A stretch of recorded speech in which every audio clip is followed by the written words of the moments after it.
හයි හයි කොහොමද ඔයාලට? ඔන්න අද අපි හදන්නේ ඔයාලව ට්‍රිප් එකක් එක්කයි යන්න. ඔයාලා අද යනවා උනාට මේක අපි නම් කලින් ගියපු ට්‍රිප් එකක්. ඒප්‍රිල් ස්කූල් වැකේෂන් එකේදී තමයි අපි මේ ට්‍රිප් එක ගියේ. අපි ගියේ ගිරිතලේ ඩියර් පාක් හොටෙල් එකට. මේ තමයි අපිට ලැබුණු රූම් එක. අපේ රූම් එක ළඟම තමයි පූල් එක තිබුණේ.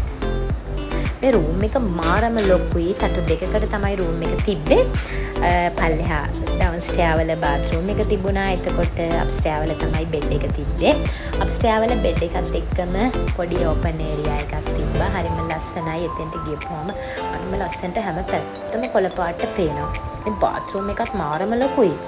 බාත්රූම් එකේ ලොකු බාත් ටබ් එකක් තියෙනවා. නැචරල් විදිහට තමයි බාත්රූම් එක හදලා තියෙන්නේ. හරි ආසයි හිතෙනවා මේ බාත්රූම් එකට හොඳට ඉර එළිය වැටෙන විදිහට තමයි බාත්රූම් එක හදලා තිබ්බේ. මේ තියෙන්නේ බාත්රූම් එක. ආසයි හිතෙනවා නේද දැක්කේ බාත්රූම් එක. හරිම ලොකු බාත්රූම් එකක්. ඔව්. ඊළඟට අපි යමු අප්ස්ටෙයාර් වලට. ලොකු රූම් එකක් මේක.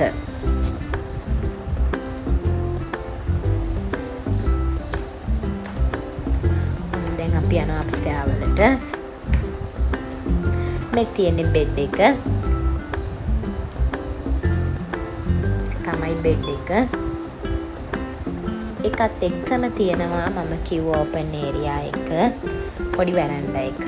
අන්න බලන්න එතන ඉඳන් බලනකොට පේන විදිය එළිය හරිම ලස්සනයි. කොළ පාටට තමයි පේන්නේ අපිට.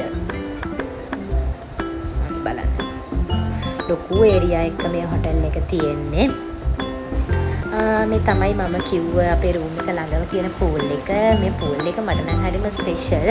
මොකද මම ෆස්ට් ටයිම් තමයි ජකුසි එකක් තියෙන පූල් එකකට ගියේ.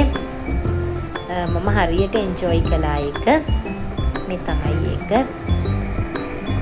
ඉතින් මේ පූල් එක ළඟත් මාරම ලස්සනයි. වටේට හොඳටම ගස් වවල හරි ලස්සනට කොළ පාටට තියෙනවා. පූල් එකට හැම වෙලාවෙම ගස්වල කොළ වැටෙන තරමටම පූල් එක වටේට ගස් තියෙනවා.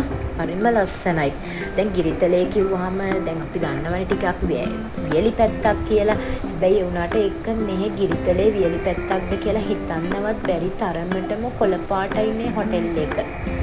හරිම ලස්සනයි. හැම පැත්තෙම ගස් තියෙන්නේ. නිදහසේ අපිට ඉන්න හොඳම තැනක් මට නම් හිතෙන්නේ. ඔයාලත් පොළොන්නරුව එහෙම යන ගමන් හොටෙල් එකට ඇවිල්ලා බලන්න මම මේ කියන දේවල්. මේ තමයි හොටෙල් එකේ ඉස්සරහට පේන ගිරිතලේ වැව. හරිම ලස්සනයි. අපි හොටෙල් එකට චෙක් ඉන් උන්නේ හවස 2:00ට විතර වගේ. මේ වෙනකොට නම් ටයිම් එක 6 විතර වගේ. හරිම ලස්සනයි. හවස් වෙනකොට තමයි මේ වැව ඒරියා එක ලස්සනටම දැක්කේ අපි. ඉතින් අපි දෙන්න පැය කමාරක් දෙකක් විතර වගේ මෙතන හොටෙල් එකේ ඉස්සරහට වෙලා වාඩි වෙලා මේ වැව දිහා බලාගෙන ඉතින් කතා කර හිටියා. බිසි ලයිෆ් එකෙන් ටිකක් ඈත් වෙලා රිලැක්ස් වෙන්න හොඳම ප්ලේස් එකක් මේක. ඒ වගේම තමයි හොටෙල් ස්ටාෆ් එක ගැනත් කියන්න ඕනේ. මාරම ෆ්‍රෙන්ඩ්ලි ස්ටාෆ් එකක් තමයි ඉන්නේ. හැම වෙලාවෙම අපිට ඕන දේවල් ගැන හොයලා බලනවා යාලා. කෑමත් ඒ වගේම තමයි. මම නම් try කරපු ඩිෂ් වලින් රසම එක චීස් කොත්තු එක. නැලගේ හැම ඩිෂ් එකක්ම හරිම රසයි.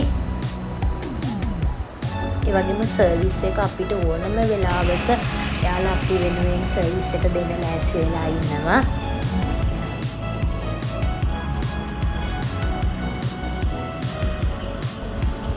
ඔය විදිහට මේ වැව දිහා බලන් ඉන්නකොට ඇත්තටම මට වෙලාව යනවා දැනුනේම නැහැ.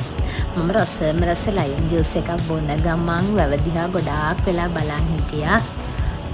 හරිම රිලැක්ස් එක.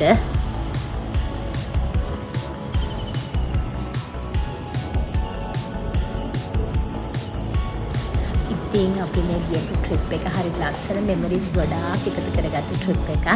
ඉතින් ආයෙමත් මේ වගේ ට්‍රිප් එකකින් අපි ආලව හම්බ වෙන්න එන්න. එහෙනම් එතකන් හැමෝටම බයි බයි.